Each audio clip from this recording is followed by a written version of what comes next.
For real, y'all really took away my whole life. And this is like not fair to me because there's some food that I left out. Some food that I left out. Like, that's insane, bro. That's insane as hell. 27-year-old Akil Searcy had a dream. He wanted to make it in music production, creating beats that people would feel. Today, he can barely speak. A bullet shattered his spine, destroyed his aortic valve, and left him paralyzed from the neck down. The reason? He left dirty dishes out after eating dinner. June 21st, 2025. Albany, Georgia. A father, his boyfriend, and his son all living under one roof. An argument over unwashed dishes. Then, a gunshot that changed everything. Here's what makes this case so disturbing. Ring camera footage shows someone holding a gun, but it doesn't clearly capture who pulled the trigger. The boyfriend, Shelton Johnson, confessed. He was arrested. Case closed, right? Not according to Akil's mother. Sharita Carthon believes the wrong man is sitting in jail. She claims her ex-husband, Desmond Searcy, Akil's own father, orchestrated the shooting, and Shelton is just taking the fall. What do you think happened here? Could a parent really be involved in something like this? Drop your thoughts below, because what you're about to see raises some serious questions. Let's hear from the people who lived through this nightmare. An Albany father makes his teenage daughter walk to school while he posted on Facebook. It was all to teach her a lesson. He says his daughter's excessive phone use makes her late for school and has nearly cost her job. WALB News 10's Denisha Pearson spoke with the father, who says people called the police on him, but he says he was only trying to discipline his child. Mine is walking all the way to school this morning because she thinks his life revolves around her. Desmond Searcy says his daughter stayed up too late using her cell phone, so when she missed the bus Friday, he took matters into his own hands, literally. This is my child, and I'm going to break some stuff up out of her. I don't want people to think that I'm just this horrible parent that's out here just abusing my daughter and treating her wrong or anything like that. Searcy says people in Albany called authorities when he tried to make her walk to Westover High School in the rain. So I have been telling her for days and weeks and months, you're 17 now. Life is going to bite you in the butt if we don't nip this in the bud. Now, the next time anything like this happens with the cell phone, there's going to be consequences. Searcy, who trailed his daughter as she walked from their Gillianville Road apartments, has been raising his 20-year-old son and his daughter alone for 13 years. And then on top of that, your supervisor wants to fire you at work for being on your cell phone and just a whole myriad of things. So I decided to let her walk to school this morning. He says his daughter has a 3.5 GPA and he plans to keep it that way. He tells me she's a good kid, but she hasn't been listening to him for the last 3 years, something he wants her to learn before she goes to college next year. But if you can't follow the rules at home, you're going to have difficulty following the law. And once these police get a hold to these kids, and you've seen the viral videos, people are being shot, people are being beat. Searcy said this life lesson was interrupted after he was stopped by Daugherty County Police. He says they stopped him at a church not far from his apartment and made him drive her the rest of the way. Ultimately, I want my daughter to know, and I want everybody in the city to know, I love my children. I promise I do. But what I'm not going to do is raise a child that society says is not a productive component to society, and then that makes it look bad on me. The number one question of why would somebody like him want to shoot in his son and leave him for dead? Well, I did post the full police report so that you can break that down. And the internet aunties and uncles, investigators, are going to have a field day with that one. But let's get back to him. He shot him for no reason at all. When I say no reason at all, I really mean that. He shot him, or he had him shot, or there was a shooting because my son didn't keep the house clean. Or he didn't keep his room clean. So he had to scold him. He had to reprimand him. He had to let him know who was in charge, because ain't no way in the world that you should have a dirty room. You should die. You should be unalive because your room is not clean. That is the reason why my son was shot. Okay? Now, let's get down to the details. So, I went to Albany, Georgia today. I did. And because I needed to get all of the details. So when I'm telling you the guys this story, I needed you to know every single detail because it's so important to understand how he just literally got away with attempted murder. Here we go. So, according to the detective, my ex made sure that she got the ring camera footage in her home of the boyfriend holding a gun in the ring camera and walking to the room. Now, who was in the room? My son was in the room. My ex was in front of my son, and his boyfriend was behind him. So the way it goes is that the boyfriend allegedly, was sick and tired of the back and forth between his lover and his lover's son, and he wanted to do the heroic thing and help save him and shoot my son for justice for his lover. That's the way it's set up. But according to the footage, you can't see who shot the gun whatsoever. So after the gun is shot, my son goes down. This guy right here, like as coward he is, runs out and waits for the police to make sure that he establishes an alibi that his lover was the one that shot him. He didn't just establish an alibi that his lover was the one who shot him. He had to ensure that they knew that he was the one. So literally made sure that he gave the ring camera footage to the cops to say, look, he has a gun on camera. Don't you find that suspicious? Okay. So anyway, everyone in the house is questioned. Everyone in the house is, questioned about exactly what happened. So the boyfriend says, look, I didn't do this, but I would do anything for him because I love him. That is my man. I love him, and he's ruined my life twice. So, it is what it is. That's my boo. We evil twins together. So, whether he did it or not, the boyfriend saying, I'm going to take the rap because that is my man and we ride or die. But you dying and he riding. So they went to the hospital, and you have to know something about this psychotic CIA level narcissist mentalist, okay? What you need to know about this man is he can look at you. He can stare you down and put the fear of God in you in a way that's uncanny. And he goes to the hospital like an endearing father. And he waits till detectives get to the location. And they're talking to my barely unconscious son. And they're saying, well, did your father shoot you? And he looks at him. And he's just like, no, scared. And then they say, well, did the boyfriend shoot you? And he looks at again and like, yeah. You know what I'm saying? Like, and if you look at the police report, analyze the police report, which I'm also going to post again after this, you really are going to be like, what? Like, huh? So initially they said he shot himself. But then later, the boyfriend shot him. And then they didn't know where the shots came from. It just magically appeared, like Lucky Charms. So, in a nutshell, the detective said, well, we have the smoking gun, literally.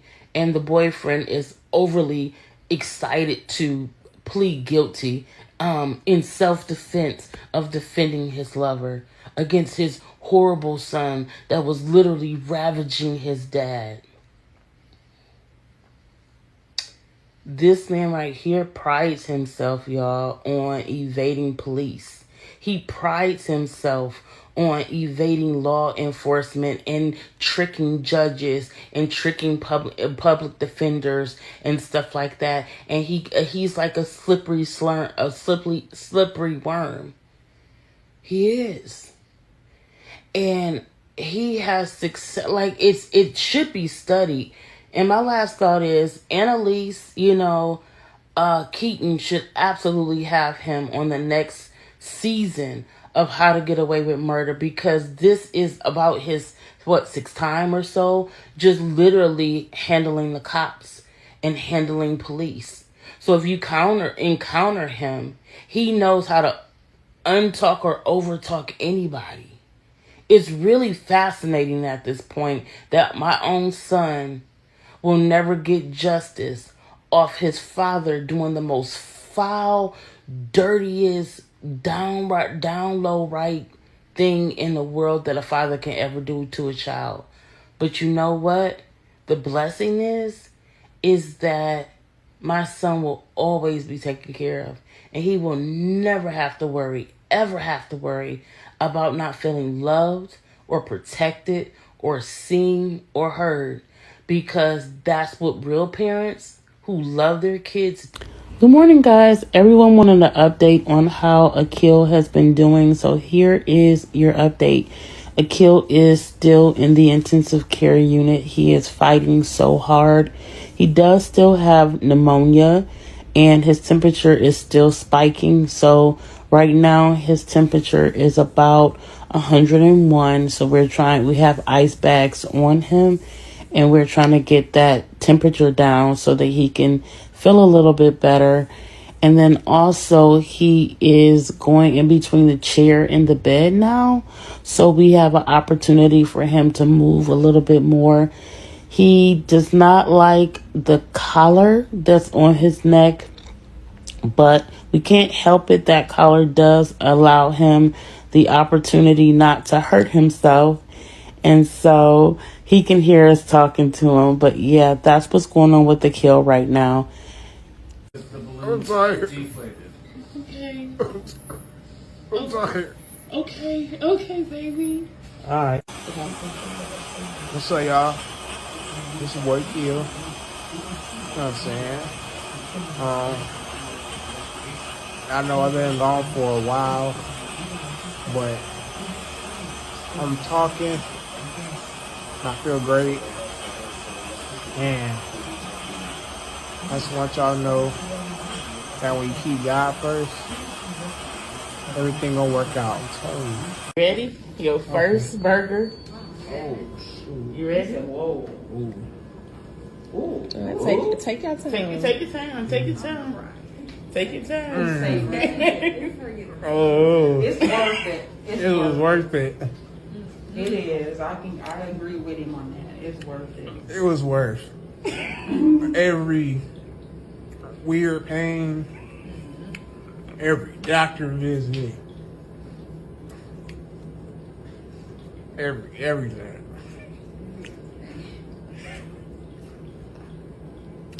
That mayo, like, yeah, boy, you did it.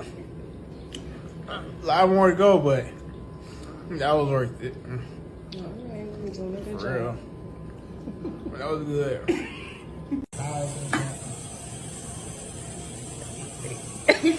Tell your mom what you're doing. He put me to work, Mama. I'm charging $5. And I was just going out to Burger King to get myself something to eat and come back home. That's insane. I can't believe it. I'm like, can y'all just be carefree? And y'all took away my life. For real. Y'all really took away my whole life. And this is like not fair to me because there's some food that I left out. Some food that I left out. Like, that's insane, bro. That's insane as hell. Like, some food that I left out. Some food. And it was all due to the fact that I didn't want to come home. Like, but I didn't have no money. I was really making money and everything. The folks that shot me took away my ability to enjoy. And y'all doing everything. And I'm trying to live my life. But how can you restrict somebody's breath from to somebody that can help? You see what I'm saying? That doesn't make sense. I should not be signing like this right now. Y'all don't care. Y'all can't hire for y'all want to. Imagine y'all getting and y'all done can't eat. That's insane. You deserve it. I can't run a collar on. You so silly. I can't. That boy is amazing. So I apologize if I shed a couple tears because I'm tired. I'm very tired and I'm drained. I'm exhausted. I'm heartbroken.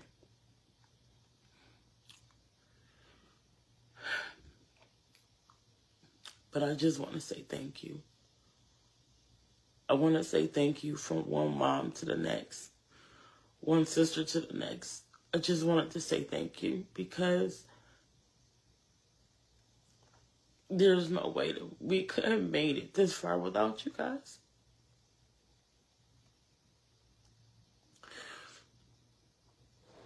There's no way that we could have made it this far without you. We are so grateful.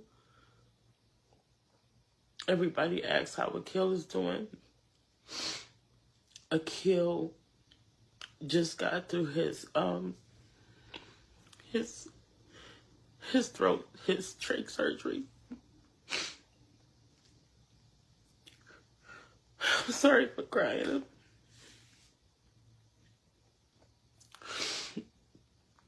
Akil just got through his trach surgery. And he came out of that successful. But right now, he's battling a heavy dose of pneumonia. Leia's not doing well. She's just taking it really hard, as you can about imagine.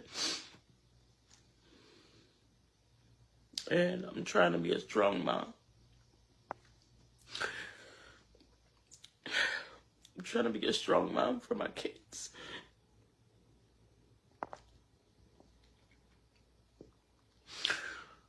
I'm trying to be a strong mom for my kids. My husband is all the way. I'm sorry.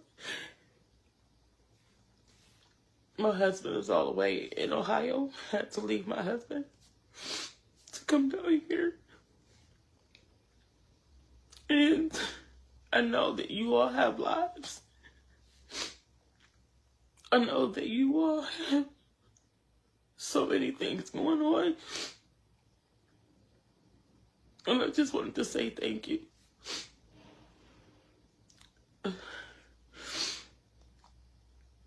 This is by far the hardest thing that I've ever had to come in my life. While also knowing that my son will never get justice. And it's so difficult. And it's so unfair. But God is in control. God is absolutely in control. And in these times, it's the moms who are calling me. It's the moms. It's the real church. It's the real church people who are not trying to be fake, who are not trying to be in my business, who are literally calling me and praying. And I'm not talking about just praying. I'm talking about praying, like my soul down, like just like petitioning God on my behalf. I love you too.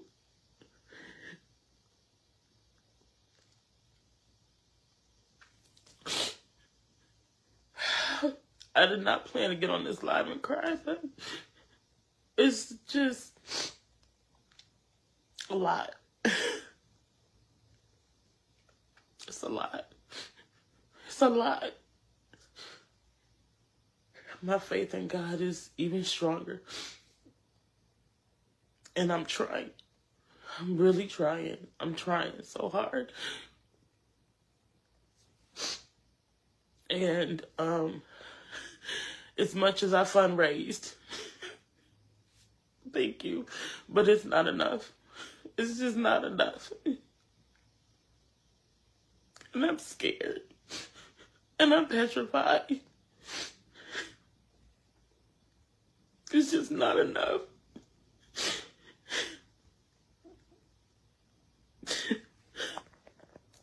Never in my life have I felt like, God, if you don't do it, I don't know what's going to happen.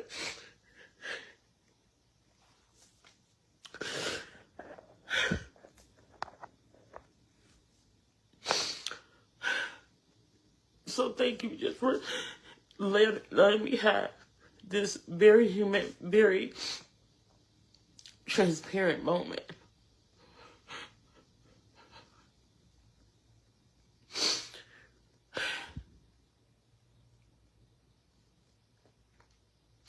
Have you ever encountered something so difficult and something so imaginable it takes your breath away? To the point where you can only trust in God?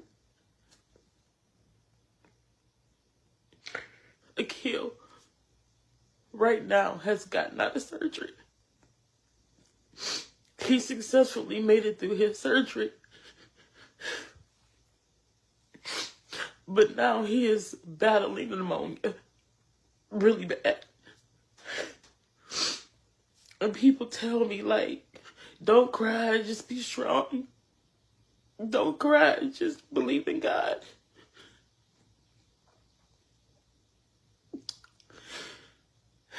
I can't help it.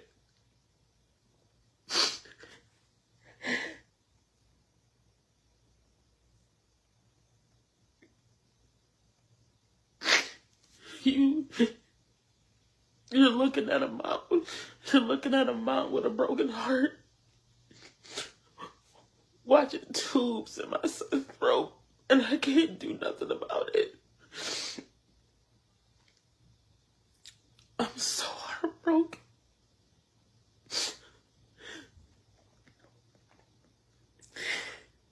And just to know that he will get away with this. That his boyfriend said that he's a ride or die and he would do anything to protect my ex-husband. And he will take the bullet and he will make sure that my ex-husband is never touched for what has happened.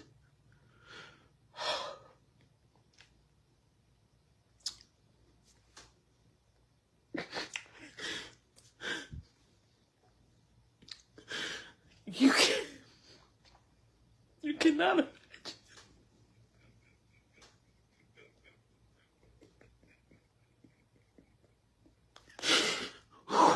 You cannot imagine. You cannot imagine the heartbreak. Because I still have to be strong for my child. I still have to be strong for my daughter.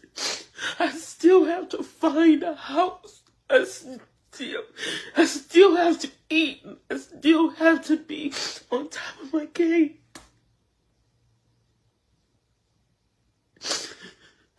And I am petrified.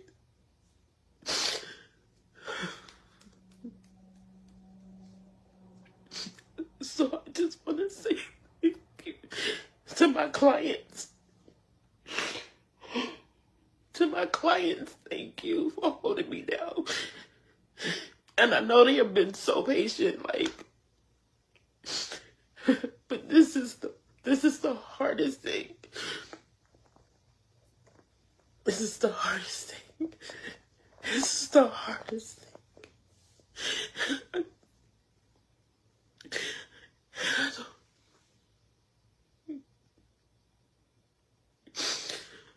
I wish this on no one.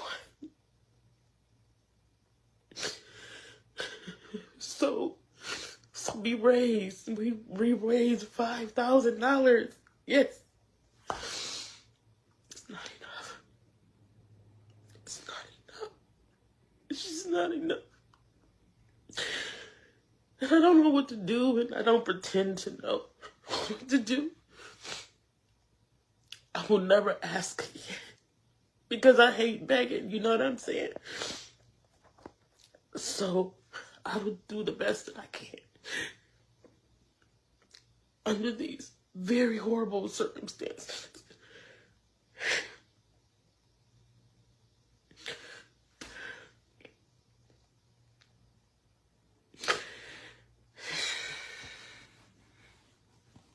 Thank you. Thank you. Thank you. Thank you. The Lord, God, is in control. God is in control. And if you ever doubted that God is in control, you gotta stay tuned because the glory is coming. God is going to get the glory. God is going to get the glory out of my tears. God is going to get the glory because he's going to make me stronger so that I can be a great mom for my babies. God is going to get the glory because he is going to see. You are going to see something amazing come out of this. Your prayers mean everything to me. Your text messages mean everything to me. Thank you.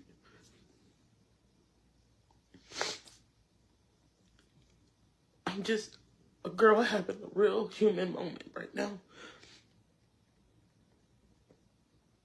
And if you are my friend, if you don't have $1 in your pocket, share this live. Share the live. Maybe that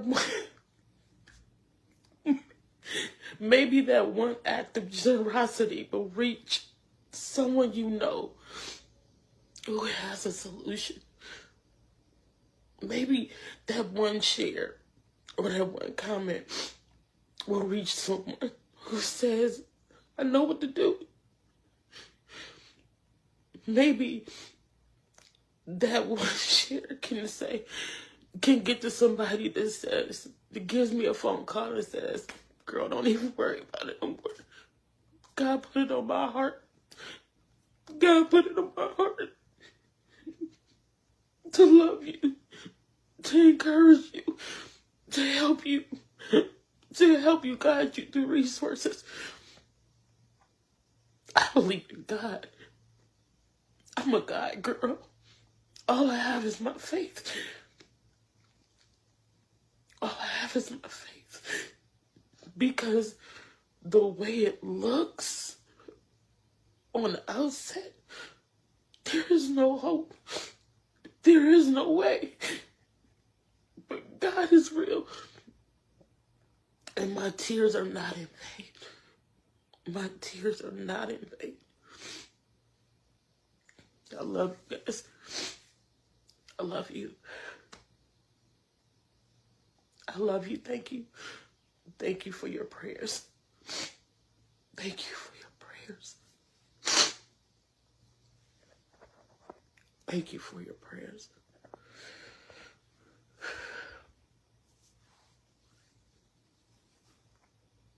I gotta go back to the hospital and be with my baby.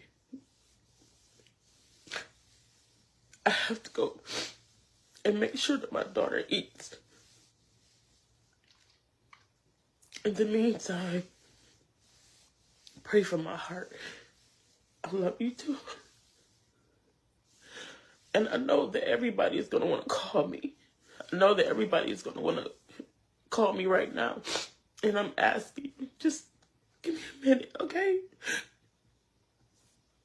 Give me a minute. Don't call just yet. I just need to sit with God for a little while. I need to sit with my daddy for a little while. I need to get like the old church. Y'all remember sick and shut-ins? Where you just lock in and you pray and you ask God to do the miraculous. Just need a minute. Just give me a minute. Don't call just yet. Because I believe in a quiet hour, God is going to do the miraculous.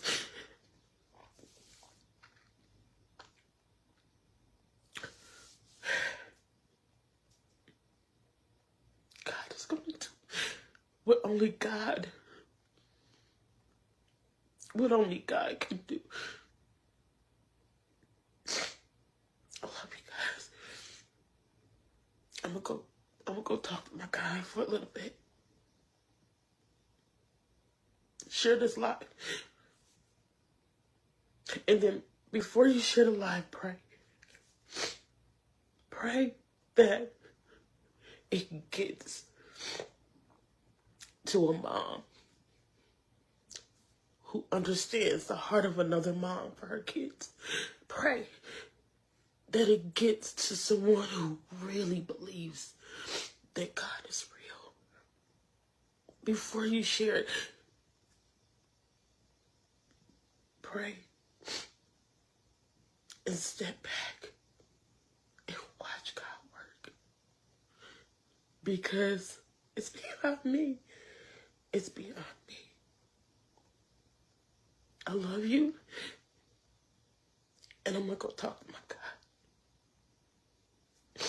Bye, guys. I appreciate y'all. I love y'all. Akil strong. Akil Searcy wasn't supposed to end up like this. He had plans, ambitions, a future he was working toward. But life took a violent turn on an ordinary summer evening. After his parents split, Akil moved in with his father, Desmond, and Desmond's boyfriend, Shelton Johnson. Desmond had left Sharita for Shelton, and Akil was trying to maintain some kind of relationship with his dad. But living in that house wasn't easy. Desmond was known for harsh discipline. There's even a video that went viral showing him forcing Akil's sister to walk to school in the rain as punishment. That's the kind of father Desmond was. Strict, uncompromising. That night in June, Akil finished eating and left food out on the counter. He didn't clean up. For most families, this would lead to an annoyed conversation, maybe some frustration. For the Searcy household, it became something far worse. An argument erupted. Voices were raised. And then a single gunshot echoed through the house. The bullet entered Akil's throat, tearing through flesh and bone. It ripped apart his aortic valve, the main pathway for blood leaving his heart. It shattered his spine, severing the connection between his brain and his body. In an instant, Akil collapsed, gasping for air, unable to move. The Ring camera on the property captured part of what happened. The footage shows Shelton Johnson holding a gun. But here's the problem. It doesn't clearly show who actually fired the shot. 2 men were in that house. 1 bullet. And now, only one version of events. Paramedics rushed Akil to a hospital in Atlanta, most likely Grady Memorial. Doctors worked frantically to save his life. They performed a tracheotomy, cutting into his windpipe so he could breathe. His heart stopped not once but multiple times. Code blue. They shocked him back to life. Over and over. Pneumonia set in, attacking his already weakened body. Complications kept coming. The medical team didn't expect him to survive the night. But Akil refused to give up.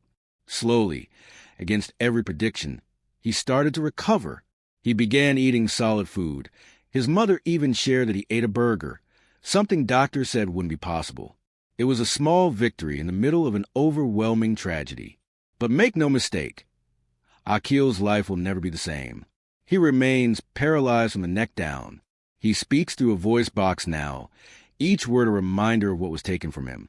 The medical bills have climbed past $750,000. His mother launched multiple GoFundMe campaigns just to cover the cost of keeping him alive, of paying for the care he'll need for the rest of his life. And while Akil fights to survive, his mother fights for something else: justice. Shelton Johnson was arrested shortly after the shooting. He told police he was ride or die for Desmond. He admitted to pulling the trigger. For investigators, the case seemed straightforward. But Sharita doesn't believe it. She insists that her son was intimidated while lying in that hospital bed, vulnerable and afraid. She claims Akil named Shelton under pressure, that the real shooter was Desmond, and Shelton agreed to take the blame. Why would she think that? Because Desmond has a history of slipping away when trouble comes knocking. Sharita says he's avoided authorities before, always finding a way out. And now, she believes he's doing it again, letting his boyfriend absorb the consequences while he walks free. By August 2025, Sharita had raised over $11,000 through a legal fund. She's pushing for charges against Desmond, demanding a deeper investigation. But as of January 2026, no trial has been publicly announced. No new arrests. No resolution. So here's my question for you. When someone says they're ride or die for another person, what does that really mean? Would you take the blame for someone you love, even if it meant spending years behind bars? Let me know in the comments. This case forces us to confront something uncomfortable. We like to think violence comes from major conflicts, betrayals, money, revenge. But sometimes it comes from something as small as unwashed dishes, a moment of anger that spirals out of control, a life destroyed over something that should have been insignificant. Akil should be in a recording studio right now. He should be perfecting his sound, building a career, living the life he dreamed about. Instead, he's trapped in a body that no longer obeys him. Every breath requires a machine. Every word is filtered through a device. His future was stolen in seconds, and his mother carries a double burden. She's watching her son suffer, knowing he'll never walk again, never hold someone again, never live independently again. At the same time, she's fighting a system that she believes got it wrong. She's screaming for answers while the world moves on. This story reminds us that victims often don't get to tell their side clearly. When you're lying in a hospital bed, drugged, in pain, barely alive, how much can you really say? How much pressure can be applied before you just give in and say what someone wants to hear? If you think the story needs more attention, if you believe Akil deserves justice, hit that subscribe button. We cover cases that matter, stories that can't be ignored. Share this video. The more people who know what happened, the harder it is to sweep under the rug. And tell me, do you think Shelton acted alone? What's your theory?